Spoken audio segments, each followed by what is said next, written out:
Number 4.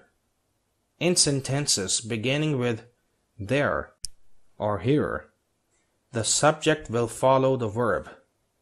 Take care to identify the subject before deciding which verb form to use.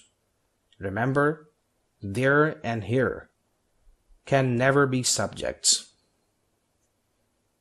Now, some examples. There is an abundance of azaleas in the back garden this spring. Here are the keys to your car.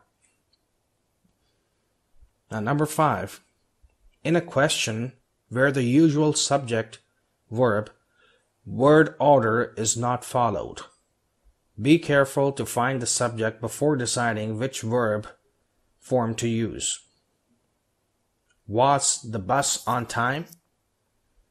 Do mother and dad really want to renew their marriage vows this spring? Is there a purpose to this assignment? Does James always work so efficiently? Where are my shoes? Are Jim and his sister at home?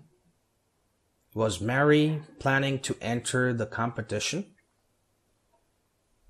Now, number 6.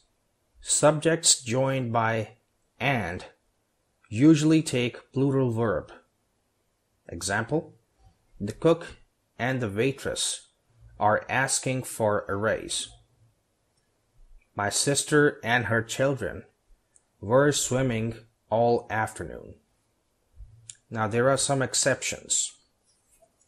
Exception A. If the two subjects refer to the same person or thing, the verb is singular. For example, the owner and manager of 7-Eleven on the corner was robbed last night. Sue's friend and advisor was surprised by her decision. Macaroni and cheese is my favorite Friday night dinner. Peanut butter and jelly was always my son's favorite sandwich. Spaghetti and meatballs is the specialty of the house in this Italian restaurant. Strawberries and cream was added to the menu. Now, exception B. If words like each, every, many, or no come before the subject, the verb is singular. Example, every boy and girl at the party was given a present to take home. Each envelope and piece of paper has the name of the company on it. Each dog and each cat has been immunized. No talking and no laughing is permitted in the library. Number 7. Subjects joined by or, nor, either, or neither, nor, and not only, but also, are handled in the following manner. A. If the subjects are both singular, the verb is singular. Example, Julie or Tisha is responsible for baking the birthday cake. Neither the doll nor the tea set is too expensive. Now B. If the subjects are plural, the verb is plural. Roses or geraniums are going to be planted under the picture window in the front yard. Neither the students nor the teachers were impressed by his comments. Now, rule C. If the subject is singular and one plural, the verb is matched with the nearer subject. Example, neither Daniel nor his brothers plan to go deep-sea fishing this morning. Neither his brothers nor Daniel plans to go deep-sea fishing this morning. Does Joe or his friends want some pizza?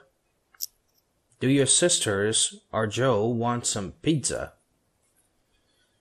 Now, good shortcut. For rule number 7, that is the above mentioned, just look at the subject closest to the verb. If the subject is singular, choose the singular form of verb. If the subject is plural, choose the plural form of verb. Now, number 8. An infinitive used as a subject for a sentence takes the singular form of the verb. However, two infinitives joined by and take the plural form of the verb. Example: to be a good husband was Jim's ambition. In basketball, to dribble well and to shoot accurately require practice. Number 9. A ground that is used as the subject of a sentence takes the singular form of the verb. Grounds are ing words that function as nouns, not verbs. However, two grounds linked by and take the plural form of the verb. Example: saddling the wild horse was no easy task for the cowboy. Tuning the engine on this old car requires practice. Preparing a resume and interviewing with prospective employers are two important steps in the job hunting process. Collecting antiquated jewelry and playing the banjo are my favorite hobbies. But one must always be careful. Now, please pay attention to the following sentences. In each of these, there is no ground acting as the subject. Perching in the moonlight on the tall tree branch was an old owl. Owl is the subject here. Was preaching is the verb. Running down the street were two police officers. Officers are the subject here. Were running is the verb.